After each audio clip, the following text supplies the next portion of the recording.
Hello दोस्तों, welcome to आसान UPPSC channel. हम लोग आर ओ 2023 की तैयारी कर रहे हैं, जिसमें हम लोग कोशिश करेंगे कि जीएस के जो भी इम्पोर्टेंट टॉपिक्स हैं, वो चाहे हिस्ट्री हो, ज्योग्राफी हो या पॉलिटी, ओके, तो उसके इम्पोर्टेंट टॉपिक्स पे जितने भी उस टॉपिक से संबंधित फैक्ट या तथ्य होंगे, उसको हम लोग कवर करने का प्रयास करेंगे।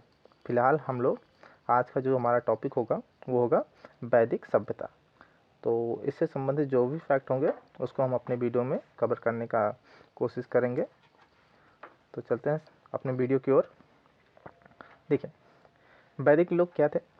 ओके, ठीक है। हाँ, तो वैदिक लोग आर्य थे, ठीक है। और आर्य को क्या कहा जाता था? आर्य का अर्थ होता है श्रेष्ठ, ओके, श्रेष्ठ, जो कि पशुचारक थे।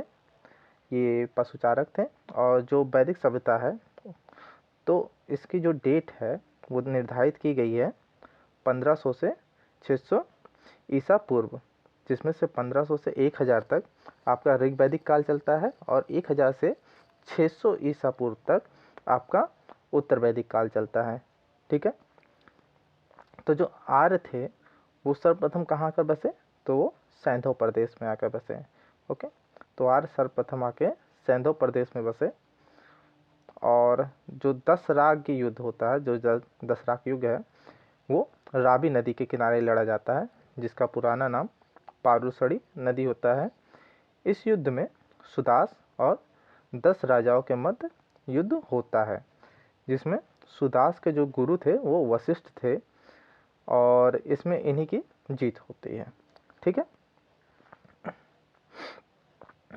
देखिए, वेद, ओके, तो वेद का अर्थ होता है ज्ञान से, और ये अपौरुषेय है, मतलब पुरुष द्वारा निर्मित नहीं है, ऐसा कहा जा सकता है, ओके। और मूर्ति पूजा के निश्चित साथ यहाँ पे नहीं मिलते हैं वैदिक काल में, उत्तर पूर्व वैदिक काल में, मतलब ऋग वैदिक काल में समझ लीजिए आप इसे। तो मूर्ति पूजा के निश्चित निशान यहाँ पे नहीं मिले हुए हैं, ठीक है। और वहीं वेद त्रयी, अब वेद त्रयी क्या होता है? तो वेद त्रयी उसे ऋग्वैदिक, सॉरी, वेद त्रयी में ऋग्वेद, सामवेद और यजुर्वेद, इन तीनों को मिला के ही वेद त्रयी कहा जाता है। इसमें अथर्ववेद नहीं लिया जाता है, ओके, अथर्ववेद नहीं लिया जाता है। अब देखते हैं ऋग्वैदिक के बारे में। तो ये ऋग्वेद क्या होता है? देखिए, इसमें 10 मंडल हैं और 1028 सूक्त हैं, ओके। और ऋचाएँ जो हैं वो 10,600 मान के चलिए आप, कि हाँ 10,600 इसमें ऋचाएँ हैं, ठीक है। जो दूसरा से सातवां मंडल है, दूसरा से सातवां मंडल है, इसे वंश मंडल कहा जाता है, कारण इसमें राजाओं के संबंधित जो वंश हैं उनके बारे में डिटेल इसमें दिया हुआ है दूसरे से सातवें मंडल में, ओके। वहीं आठवां मंडल की बात करें तो आठवें मंडल में कर्ण और अंगिरस वंश के बारे में डिटेल है। और नौवें मंडल की बात करें तो नौवें मंडल में सोम देवता से संबंधित विवरण दिया गया है। तो नौवां मंडल सोम देवता से संबंधित है, वहीं आठवां मंडल जो है कर्ण और अंगिरस वंश से संबंधित है। और 10वां मंडल जो कि वेरी इंपॉर्टेंट है, इस मंडल में पुरुषोक्त यानी जो 4 वर्ण है, ब्राह्मण, क्षत्रिय, वैश्य, शूद्र, इनका जिक्र इस मंडल में हुआ है। साथ ही 10वें मंडल में ही नदी सूक्त का भी जिक्र होता है। वहीं तीसरे मंडल की बात करें तो तीसरे मंडल में सावित्री यानी सूर्य देवता की बात होती है। साथ ही गायत्री मंत्र का भी उल्लेख इसी तीसरे मंडल में होता है। फिर देखते हैं, देखिए यहाँ पे घग्गर नदी है, तो उस समय ऋग्वेद काल में इसका नाम था दृष्टद्वती, ठीक है, दृष्टद्वती इसका ओल्ड नेम था, संस्कृत में समझ लीजिए। और गंडक जो कि इसका ओल्ड नेम था सदानीरा, ठीक है। तो जो ऋग्वेद था उसके जो पाठक थे उसको, मतलब जो ऋग्वेद के पढ़ने वाले थे, पुजारी उजारी, उनको क्या कहते हैं? होत्र कहते थे, ओके। तो होत्र कहते थे। और ऋग्वेद की जो सबसे महत्वपूर्ण नदी थी वो कौन सी थी? सिंधु नदी। तो ऋग्वेद की सबसे महत्वपूर्ण नदी सिंधु नदी थी। और अगर पवित्र नदी की बात की जाए तो सरस्वती नदी थी, जिसे नदी तमा या नदियों की माता भी कहा जाता था। और ऋग्वेद में 21 नदियों का उल्लेख मिलता है। तो ऋग्वेद में 21 नदियों का उल्लेख मिलता है। अभी हम लोग यजुर्वेद और साम और अथर्ववेद के ज़्यादा डाटा भी नहीं करेंगे। इसके बारे में मैं आपको नेक्स्ट वीडियो में डिटेलिंग से बता दूंगा, ठीक है। फिलहाल ये कर्मकांड के बारे में बात होती है और गद्य पद दोनों में लिखा जाता है, ठीक है। इसके दो शाखा हैं, कृष्ण और शुक्ल, ठीक है। इसके दो शाखा हैं, तो कृष्ण और शुक्ल इसके दो शाखा हैं, ठीक है। और जो इसके पाठक होते हैं इसको अधिवर्यु कहे जाते हैं, ठीक है। और सामवेद में इसके पाठक को, सामवेद के पाठक को उदात ग्रास कहते हैं, जिसे उद्गाता भी कहा जाता था, ठीक है। ये नाम आप याद रखिएगा, उद्गाता भी कहा जाता था, ठीक है। वेदों की टीकाओं, ठीक है, और व्याख्या को ब्राह्मण ग्रंथ कहा जाता था। तो ब्राह्मण ग्रंथ क्या है? तो वेदों के ऊपर जो भी टीका या व्याख्या लिखी जाती थी उसी को ब्राह्मण ग्रंथ कहा जाता था, ठीक है। और आर्य जो थे उसमें भरत कुल के जो पुरोहित थे वो वशिष्ठ थे, ओके। तो भरत कुल के पुरोहित वशिष्ठ थे।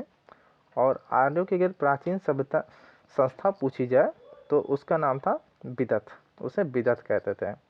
और जो संभ्रांत थे, सॉरी हाँ ठीक है, यहाँ समिति, तो जो समिति थी वो श्रेष्ठ और संभ्रांत लोगों की संस्था थी।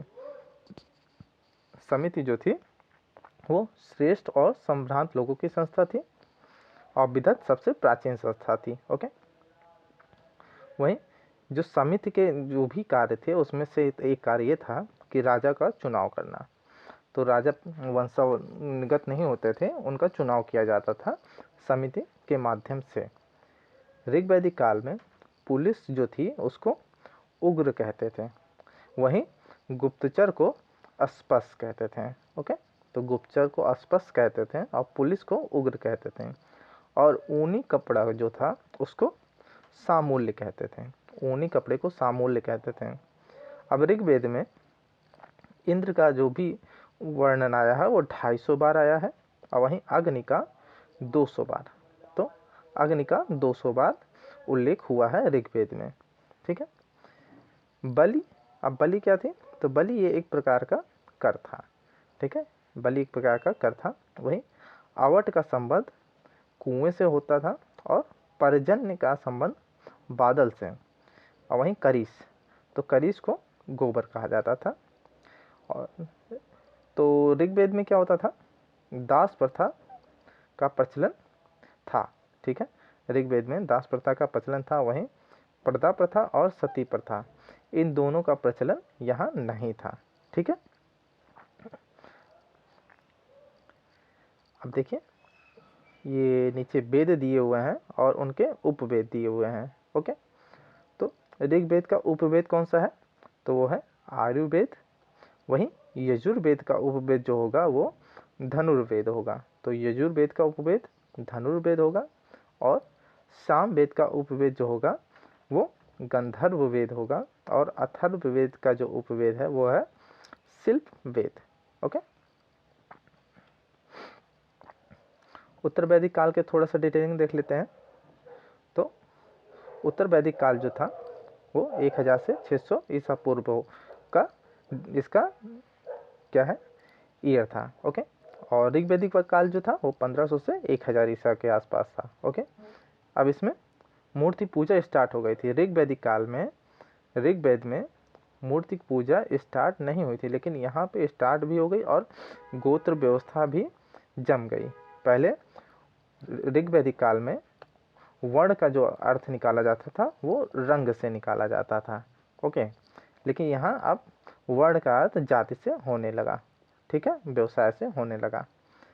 4 आश्रम की बात हुई, ठीक है, जिसमें जो स्टार्टिंग के 3 आश्रम थे, सर्वप्रथम उसे छांदोग्य, ठीक है, छांदोग उपनिषद में डिटेलिंग दिया गया कि हाँ पहली बार जिक्र अगर कहीं हो रहा है आश्रम का तो वो छांदोग उपनिषद में हुआ। लेकिन उसमें 3 आश्रमों की बात हुई थी और जो चारों आश्रमों का उल्लेख अगर पूछा जाए किस में होता है तो वो जवालोप उपनिषद में होता है, ओके। तो जवालोप उपनिषद में होगा। और जो कर प्रथा है समझ लीजिए यहीं से स्टार्ट होती है, उत्तर वैदिक काल से। ओके, अब आश्रम व्यवस्था में जो था पहले ही मैंने बता दिया कि ये छांदोग उपनिषद से स्टार्ट हुआ। ओके, और देखिए यहाँ पे एक शब्द है करौ। तो जो करौ है वो जौ के सत्तू के साथ मिलान, जौ का जो सत्तू होता है उसमें दही मिलाकर अगर एक खाद्य पदार्थ जो बनता है उसी को करौ कहते हैं। ओके, वहीं उत्तर वैदिक काल को लोहे की जानकारी हो गई थी। ठीक है, तो जो उत्तर वैदिक काल चलने लगा था उसमें लोहे की जानकारी हो गई थी, लेकिन जो ऋग वेद काल का था उसमें लोहे की जानकारी नहीं थी आर्यों को। ठीक है, और अथर्ववेद को ब्रह्म वेद भी कहते हैं, अथर्ववेद को ब्रह्म वेद भी कहते हैं। यहीं यजुर्वेद जो है, यजुर्वेद पर सर्वाधिक भाष्य लिखा गया है। ओके, तो यजुर्वेद पर सर्वाधिक भाष्य लिखा गया है। व्रीहि जो शब्द है उसमें उसे चावल से संबंधित माना गया है। वहीं तक्षण बढ़ई को कहा जाता था। और जो अर्धांगिनी शब्द है पहली बार शतपथ ब्राह्मण में आया था। ये शतपथ ब्राह्मण किसका ग्रंथ है? यजुर्वेद का है। ठीक है, यजुर्वेद का ब्राह्मण है तो इसे शतपथ ब्राह्मण है। इसी में अर्धांगिनी शब्द का पहली बार उल्लेख मिलता है। वहीं अगर कालक्रम में देखें तो पहले वेद, ठीक है, फिर ब्राह्मण, उसके बाद आरण्यक, उसके बाद उपनिषद, पुराण, फिर धर्मशास्त्र का बात आती है। ओके, तो पहले विकास वेद का होता है, फिर ब्राह्मण का विकास होता है, फिर आरण्यक का, उसके बाद उपनिषद, पुराण, फिर धर्मशास्त्र की विकास होता है। ठीक है, शतपथ ब्राह्मण से संबंधित अन्य फैक्ट देखते हैं। तो इसमें क्या क्या होता है, राजा का निर्वाचन संबंधी जो भी प्रक्रिया होती है उसमें डिटेल में दिया हुआ है। और कृषि, ठीक है, यहाँ पे कृषि, तो कृषि की प्रक्रिया भी शतपथ ब्राह्मण में दी गई है। महाजनी प्रथा का भी उल्लेख है और 12 प्रकार के रत्नियों का उल्लेख कहीं मिलता है तो ये शतपथ ब्राह्मण में ही मिलता है। और पुनर्जन्म का सिद्धांत जो कि हिंदू धर्म में काफ़ी प्रचलित है, तो वो यहीं की ही देन है, शतपथ ब्राह्मण की ही देन है पुनर्जन्म का सिद्धांत। ठीक है, कंठोप उपनिषद। अब कंठोप उपनिषद जो है उसमें यम और नचिकेता की कहानी प्रचलित है जो कि इसी में लिखी गई है। और इतिहास पुराण को पंचवेद कहा गया है छांदोग उपनिषद में। तो इतिहास पुराण को पंचवेद छांदोग उपनिषद में कहा गया। और चारों आश्रम मैंने पहले बताया था ना, 3 वाले जो आश्रम थे वो छांदोग में थे, और जो चारों आश्रम की अगर डिटेलिंग की बात की जाए तो जवालोक उपनिषद में है। ठीक है, और काठक संहिता में 24 बैलों वाले एक हल होता है जिसको 24 बैल खींच रहे हैं, उसका जिक्र वर्णन किया गया है, तो ये काठक संहिता में है। ठीक है, तो फिलहाल इस वीडियो में इतना ही। मिलते हैं किसी नेक्स्ट इम्पॉर्टेंट टॉपिक के लिए, तब तक के लिए आप लोग अपनी तैयारी करते रहिए। और अगर वीडियो पसंद आए तो प्लीज़ लाइक करें और चैनल को सब्सक्राइब करना ना भूलें। तब तक के लिए जय हिंद, थैंक यू।